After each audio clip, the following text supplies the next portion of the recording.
Hi అండోయ్! చూస్తున్నారా? చూస్తున్నట్లయితే like చేయండి, షేర్ చేయండి, కామెంట్ కూడా చేసేయండి. అలాగే సబ్స్క్రైబ్ చేసుకోండి. పక్కనే గంటైతే ఉంటుంది. గంట నొక్కేసారంటే మనం చేసే ప్రతి ఒక్క వీడియో వచ్చేస్తుందనమాట. ఈరోజు ఏంటి వీడియో అంటే నోరూరించే మామిడికాయ తురుము పచ్చడండి. మా ఇంట్లో స్పెషల్ అయితే ఇదే అనమాట.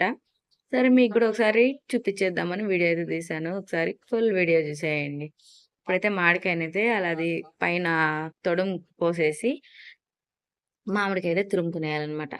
అలా తురిమేసి ఫైనల్‌గా మామిడికాయ తురిమి పక్కనైతే పెట్టుకునేసాను. ఇప్పుడైతే బాండీ పెట్టి బాండీలో ఆయిల్ అయితే ఏసుకున్నాననమాట. ఆయిల్ హీట్ అయిన తర్వాత అందులో ఆవాలు, జీలకర్ర, ఎండుమిరపకాయలు ఏసేసి అవి కొంచెం చిటపటలాడిన తర్వాత అందులోనే కొంచెం కరివేపాకు కూడా ఏసుకునేసి, వెల్లుల్లి రెబ్బలైతే కొంచెం దంచి అందులో ఏసుకోవాలని కచ్చాపచ్చా.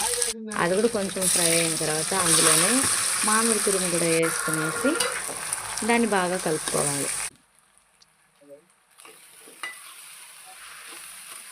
ఏం మామిడికాయ పచ్చడో అండి. నోరూరిపోతుంది కదా! ఒకసారి మీరు కూడా ట్రై చేసేయండి.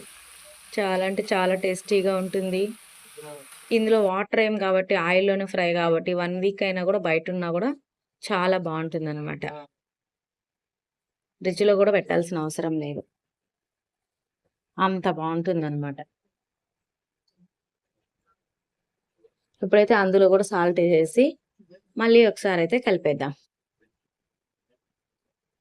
ఈజీ ప్రాసెస్ అండి. ఎక్కువ ఇంగ్రీడియెంట్స్ పట్టవు. ఈజీగా అయిపోతుందనమాట. ఇగ చూడండి అలాగైతే చేసేసాను. ఇప్పుడు మళ్ళా అందులో మనకి ఎండుమిరప కారం సరిపోదు. మనం కారం కొంచెం ఎక్కువే తింటాం కాబట్టి మళ్ళీ కొంచెం మిరప్పొడి, కొంచెం పసుపు పొడి అయితే తీసేసి మళ్ళీ కలుపుకునేయాలి.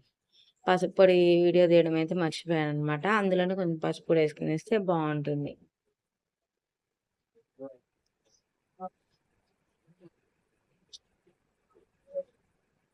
కారం బాగా కలిపెట్టేసాక సన్న మంట పైనే మళ్ళీ కొంచెం సేపయితే ఫ్రై చేయనియాల.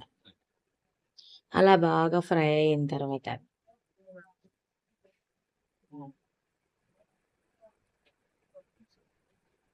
చూడండి బాండీకి గూడా అంటుకోకుండా ఎంత బాగా వచ్చేసిందో అలా సెపరేట్ అయ్యేటప్పుడైతే స్టవ్ అయితే ఆపేసేయాలి. ఇప్పుడైతే మామిడికాయ తురుము పచ్చడి రెడీ. యమ్మీ యమ్మీగా నాకైతే నోరూరిపోతుంది. Like and subscribe.